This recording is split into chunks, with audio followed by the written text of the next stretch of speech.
মৃত্যুর্মামৃতং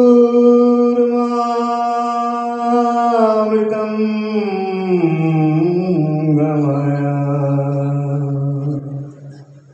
ওম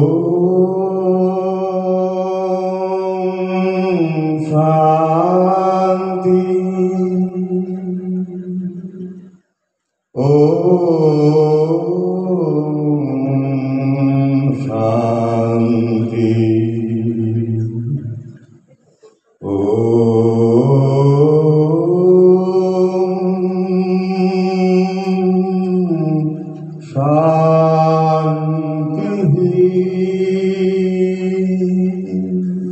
আমরা আমাদের অসৎ হইতে সত্যি লইয়া যাও, অন্ধকার হইতে জ্যোতিতে লইয়া যাও, মৃত্যু হইতে অমরত্বে লইয়া যাও। সর্বত্র যেন ছড়াইয়া পড়ুক শান্তির বার্তা। ওম শান্তি।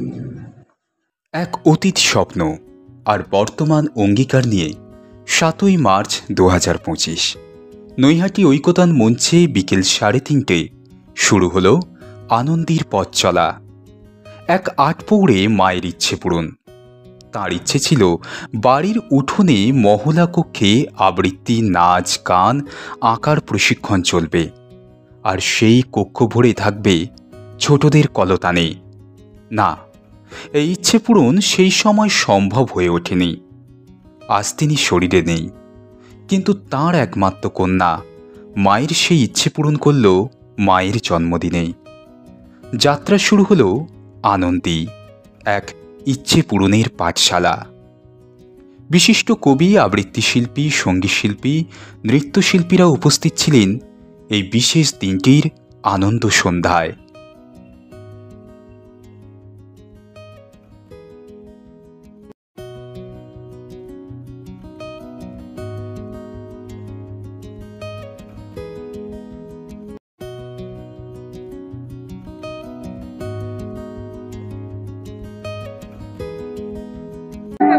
আজ মায়ের জন্মদিন, প্রথম 7ই মার্চ, এবং মায়ের বহুদিনের স্বপ্ন ছিল বাড়ির উঠোনে আনন্দী করে উঠুক, অর্থাৎ আনন্দীতে ছোট ছোট বাচ্চাদের কলতানে বাড়ির উঠোন ভরে উঠুক।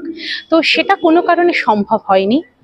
ফলে মাথায় আমার ছিল মা আজ শরীরে নেই 3 বছর। এই 3 বছরের মধ্যে 2 বছর, 1 বছর ছেড়ে দিয়ে আমি ভেবেছি 2 বছরে কি করে মায়ের এই স্বপ্ন পূরণ করা যায়। আনন্দী কোনো প্রথাগত স্কুল নয় যেখানে মা যেভাবে চেয়েছিল নাচ, গান, আবৃত্তি, অঙ্কন শেখানো হবে, সেটা আমার পক্ষে করা সম্ভব হলো না।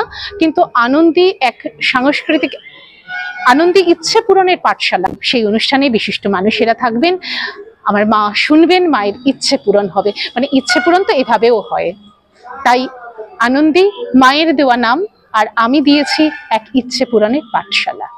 যদি একটা প্রশ্ন আছে, আজকে আপনার অনুষ্ঠানে কিন্তু এত মানুষের উপস্থিতি এবং প্রচুর মানুষের উপস্থিতি এখানে দেখা যাচ্ছে, তো সেই বিষয়টা কতটা আনন্দের লাগছে বা কি বলতে? অবশ্যই আনন্দের। আমি এটা ভেবে আপ্লুত যে আমি যাদের ডেকেছি তারা আমাকে কেউ ফিরিয়ে দেননি, অর্থাৎ মা বোধহয় সবাইকে একত্রিত করেছেন এবং আমার ডাকে সবাই এসেছেন। এটা আমার পরম প্রাপ্তি যে একটি মানুষও আসেননি এমনটি হয়নি। দিদি, আপনার নামটা? অর্পিতা বন্দ্যোপাধ্যায়। সবচেয়ে প্রথমে যারা মঞ্চসজ্জায় থাকে, আলোকসজ্জা, তাদেরকে সম্মান জানালেন, এটা আমরা দেখতে পেলাম। এটা আমার চোখে অন্তত খুব বিরল লাগছে, এরকম দেখুন। ছোট থেকে এগুলো না, এই সহবত শিক্ষাগুলো হঠাৎ করে মানুষের গড়ে ওঠে না। এগুলো একেবারে ছোট থেকে এই বীজ অন্তরে বপন করা হয়, আর সেটা খুব সযত্নে আমার মা বাপি করেছে। যে প্রত্যেকটি মানুষের তার আলাদা আলাদা, প্রত্যেকটি মানুষের সম্মান আছে। যে যে কাজটি করছেন তার সম্মান দেওয়াটা আমাদের অবশ্য কর্তব্য। তাই আমার মনে হয়েছে আজকে আমি আমার বাড়ি শ্যামনগরে, আমি বিবাহ সূত্রে শ্যামবাজারে থাকি। আমি যে কলকাতা থেকে এসে আজকে এখানে অনুষ্ঠান করছি, যদিও নৈহাটিতে আমার নৈহাটি কলেজে পড়াশোনা এবং এখানে আমার সমস্ত বন্ধু বান্ধব পরিচিতি, কিন্তু তাহলেও আজকে আমি যে এসে অনুষ্ঠানটি করতে পারছি এনাদের সাহায্য পেয়েছি বলেই তো। আমি আসার আগে যিনি মঞ্চসজ্জায় ছিলেন আজকে নিরুপম দা, অর্থাৎ নিরুপম রায়, তিনি আমার আগে পৌঁছেছেন। আলোকচিত্র শিল্পী হিমাদ্রি পাল, তিনি আমার আগে পৌঁছেছেন। শান্তনু বন্দ্যোপাধ্যায় যিনি আবহতে আছেন, তিনি আমার সাথে সাথে পৌঁছেছেন প্রায়।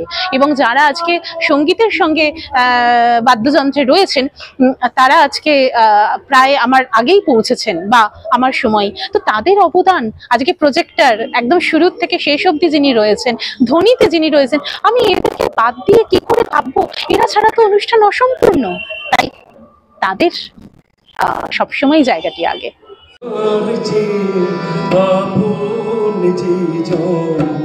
খুঁজি তারে আমি আপনা, আমার আপনা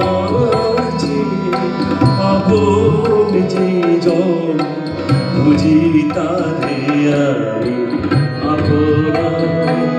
আমি শুনি যেন তার চরণের ধ্বনি, শুনি যেন তার চরণের ধ্বনি, আমারে দিয়াসি বাসনায়, আমার আপনার চেয়ে আপন যে জন, খুঁজি তারে আমি আপনা।